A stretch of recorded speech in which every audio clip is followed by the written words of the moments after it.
An intriguing adventure. Let's explore the diversity of India, from its challenges to its wonders.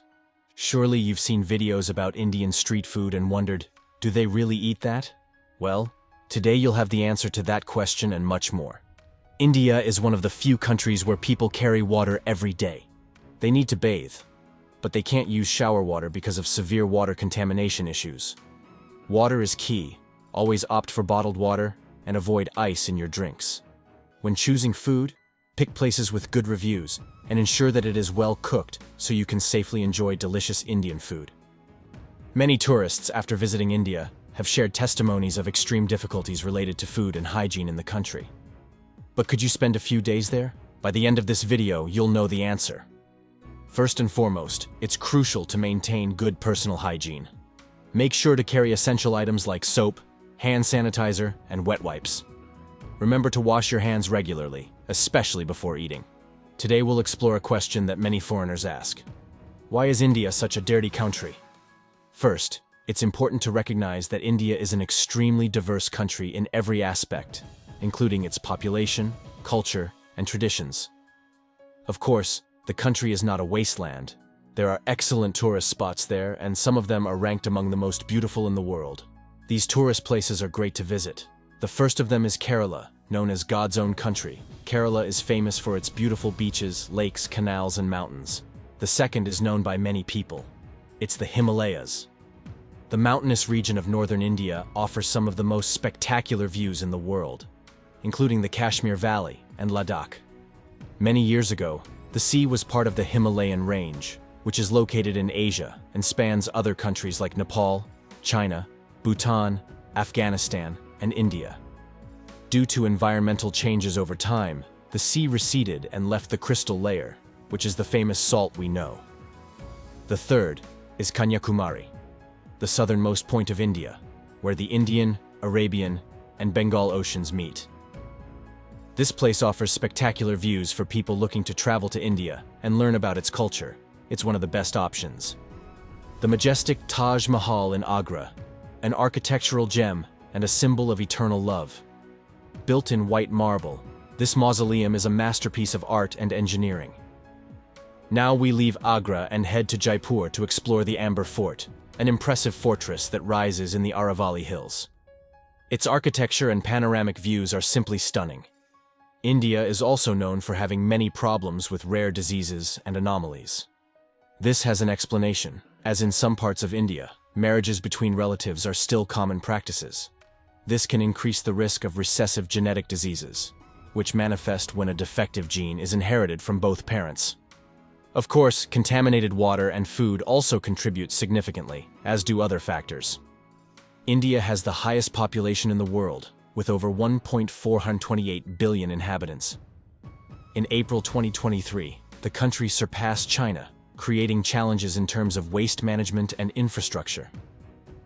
Another factor to consider is the lack of access to basic services in some areas, such as practical garbage collection and sanitation systems.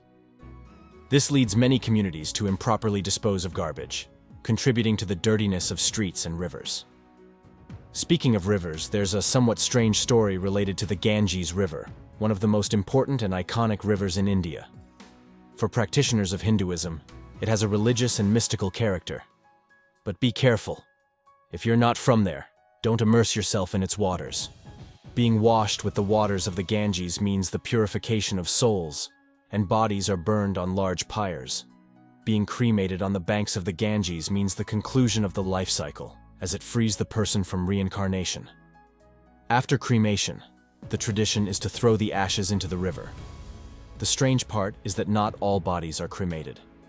Some, like those of children, pregnant women, and people considered pure, are simply thrown into the river.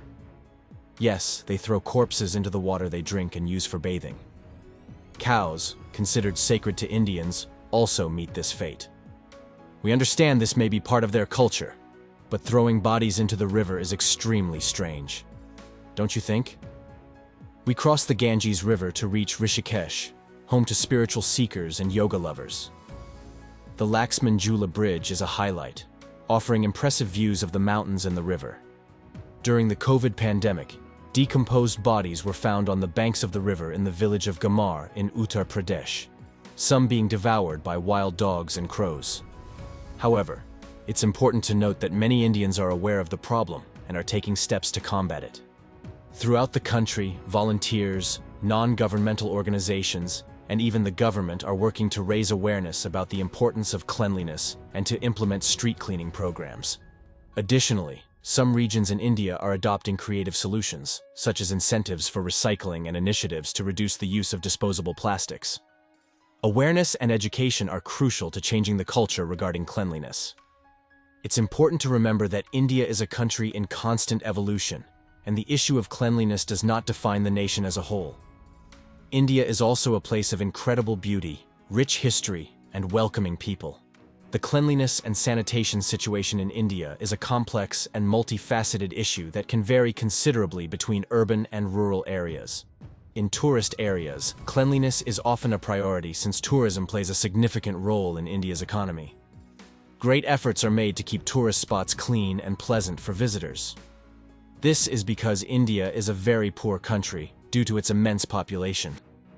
Despite the high economic growth the country has experienced, the government has not managed to translate this growth into quality of life and income distribution. The result is a high poverty rate, with 35% of Indians living on less than $1 a day.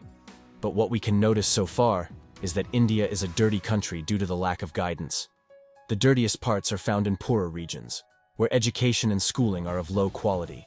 Additionally, the population faces financial difficulties. As we can see, it is not the entire country that suffers from the lack of cleanliness. This problem is concentrated in poorer and low-income areas. Of course, this is not a justification, but factors like certain cultural acts also influence these behaviors. Respecting local customs is essential. Learn about etiquette and culture, and respect dress codes. This not only ensures a more pleasant trip, but also contributes to cultural harmony.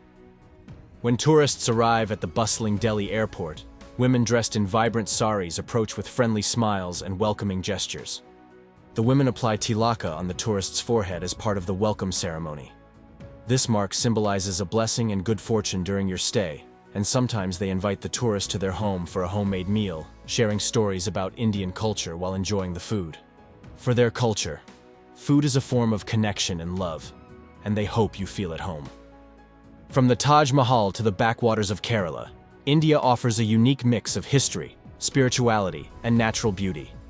In summary, staying healthy and safe in India is easy with a few basic precautions. Enjoy the country's beauty and immerse yourself in its culture, but always prioritize your well-being. We hope your trip to India is full of wonderful experiences. If you liked the video, subscribe to the channel, leave your like and your comment. See you in the next video.